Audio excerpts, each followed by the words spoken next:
గత 4 రోజులుగా మేము సమ్మె నిర్వహిస్తున్నామనేసి నిన్న సాయంత్రం నాకు ఫోన్లు చేశారు.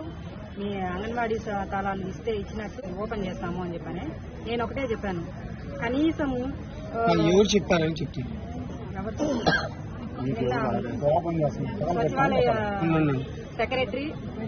సచివాలయం సెక్రటరీ కంప్యూటర్ అసిస్టెంట్ ఆమె ఫోన్ చేసి నేను అంగన్వాడీ సెంటర్ ఫీజు ఇవ్వండి అక్క అని చెప్పేసి ఫోన్ చేశాను.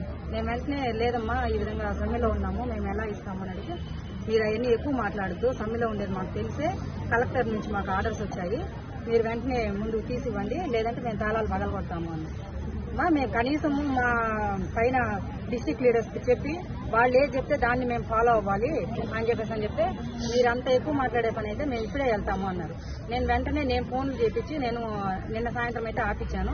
ఆ అమ్మాయి మెసేజ్ పెట్టినది రేపు తెల్లవారితో 9 గంటలకంతా ఇచ్చినట్టు లేదంటే నేను అంగన్వాడీ సెంటర్ తాళాలు పగలగొడతాను అని చెప్పేసి. ఏ అంగన్వాడీ సెంటర్ తాళాలు పగలగొట్టినా వెంటనే ప్రైవేట్ కేసులు పెడతాం మేము ఖచ్చితంగా. మా అంగన్వాడీ సెంటర్లో ఏదైనా దారబోతే మీరు బాధ్యత వహిస్తారా అని చెప్పని నేను అడిగిందంటే నేను సిఐని తీసుకెళ్లి ఓపెన్ చేస్తాము అంటే ఒక్క సిఐ ఎన్ని సెంటర్లకు వెళ్లి ఓపెన్ చేయించగలరు? ఒక సిడిపిఓని ఒక సూపర్వైజర్ని ఊర్లో పెద్దల్ని కనీసం తీసుకెళ్లాలి అని చెప్పి ఇంటిమేషన్ ఇచ్చిన్నారు కలెక్టర్ కూడా. మాకు ఆ జీవో కూడా పంపించారు. ఓకే మేము ఒప్పుకుంటాం. ఊర్లో పెద్దలు ఒక్కరు కూడా మేము రాము అని చెప్పినా గానీ వాళ్ళని మీకు ఈ పథకం కింద మేము ఆ పథకం కింద మాట్లాడతాము అని చెప్పని వాళ్ళని కూడా మాట్లాడటము అలా చేస్తున్నారు. ఇలాంటి వైఖరిని మాత్రం ఖచ్చితంగా ఖండిస్తున్నాము. మేము సమ్మె ఆపేదైతే లేదు. మాకు సార్ ఎవరైనా ఈ ఉద్యోగం చెయ్యాలి అంటే 1 నెల చేస్తారేమో వాళ్ళు డబ్బులు పెట్టుకుని. మేము గత 4 సంవత్సరాలుగా చేస్తున్నాము. టీఏలు గానీ డిఏలు గానీ ఏ రూపాయి లేదు. మాకు ఎప్పుడు జీతం వేస్తే అప్పుడు తీసుకుంటున్నాం.